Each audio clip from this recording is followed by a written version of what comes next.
cet ouvrage que nous avons coécrit, L'extraordinaire aventure de la conscience, aux éditions Henriette. Il y a un sujet qui interpelle toujours les gens. C'est celui de ce qu'on a longtemps appelé les signes magiques, les signes que nous envoie la vie. Ce qu'on appelle désormais des synchronicités. Mot un peu compliqué qui ne figure d'ailleurs même pas dans le dictionnaire, mais qui signifie, qui recouvre tous ces hasards étranges qui surviennent dans nos existences et que jusqu'à maintenant, moi-même, j'avais plutôt tendance à interpréter que comme des signes de mon ange gardien, de la providence, voire de Dieu lui-même pour nous guider, nous mettre sur le chemin. Et puis, ma route a croisé la tienne, et voilà que tu prétends que tous ces signes, tout ce qui nous arrive, toutes ces synchronicités, finalement, eh bien, c'est nous-mêmes qui les générons, et il se trouve même que la physique quantique te donnerait plutôt raison, avec ce vaste champ informationnel qu'on a autour de nous, et que tout ça, ce serait à un niveau inconscient, des bricolages qui s'opéreraient entre nous, entre notre champ de conscience et le champ de conscience global, qui va permettre à un certain nombre de choses de se mettre en place. Alors ces signes, ces synchronicités, elles ne seraient pas toutes, je dirais, fécondes, positives. Il y en a certaines qui sont initiées par des parties de nous-mêmes, parce qu'elles veulent plutôt nous freiner, nous retarder. Est-ce que tu peux nous recadrer un petit peu ce sujet qui passionne en général les gens? Moi, je classe les synchronicités en 3 catégories. Alors, d'abord, celle que tout le monde connaît, puisqu'on a tendance à considérer qu'une synchronicité, eh bien, si ça arrive, c'est que c'est un signe du destin et un signe de nature favorable. Donc, il y a les synchronicités que j'appelle fécondes. Il y a les synchronicités que j'appelle anecdotiques. Alors, elles peuvent faire plaisir, elles peuvent rassurer, mais bon, elles n'ont pas de grande implication intérieure. Et puis, il y a les synchronicités que j'appelle les synchronicités qui sont des stratégies de l'ego, qui sont mises en place pour nous empêcher souvent de nous réaliser. C'est une synchronicité qui empêche les êtres d'aller au-delà d'eux-mêmes, de se dépasser, de lâcher prise. Et celles-là sont malheureusement très nombreuses. De la même façon, il y a des synchronicités qu'on appelle fécondes, c'est-à-dire quand c'est nous-mêmes, c'est une autre partie de nous, une partie, le maître intérieur, le soi, l'âme qui va créer cet événement. Avant d'en parler, un exemple de synchronicité féconde, il y a très longtemps, j'avais à peu près 25 ans, donc j'avais changé de vie, je commençais à m'intéresser à des quantités de choses et je tombe sur un livre qui parlait d'humanitaire et j'étais passionné par ça. Je me dis tiens, je voudrais faire quelque chose, je ne sais pas quoi.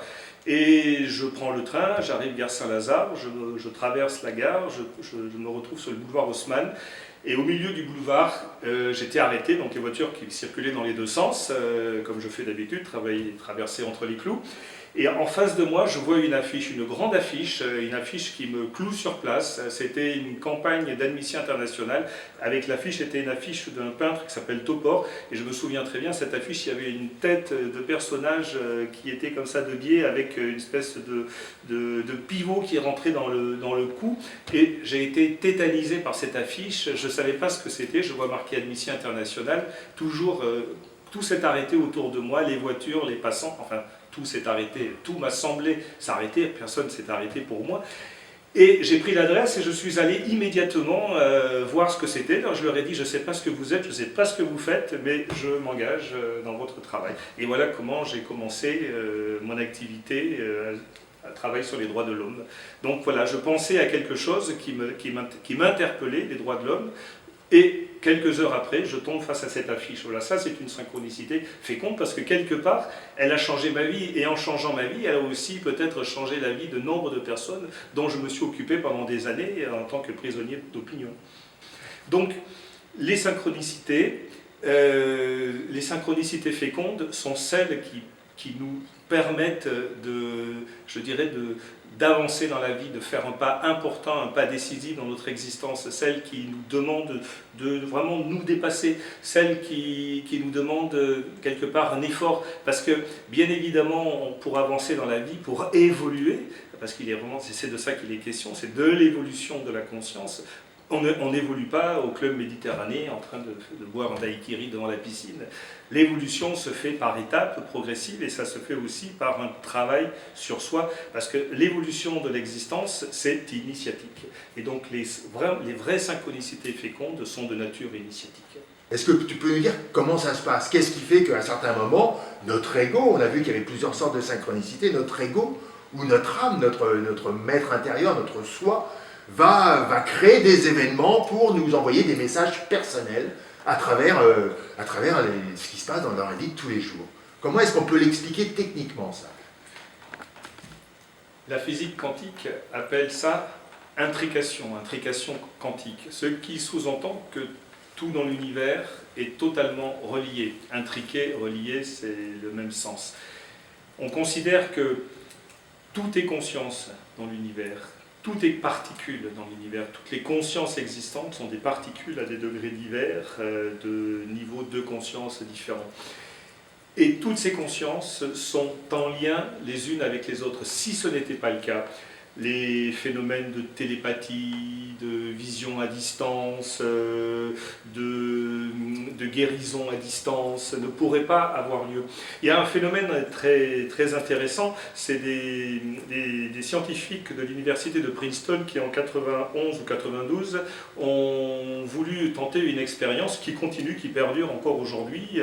Ils ont implanté des capteurs, je crois qu'il y en a 130 à peu près répartis dans des lieux de haute habitation, des genres de capteurs que l'on utilise pour mesurer la sismicité de la Terre.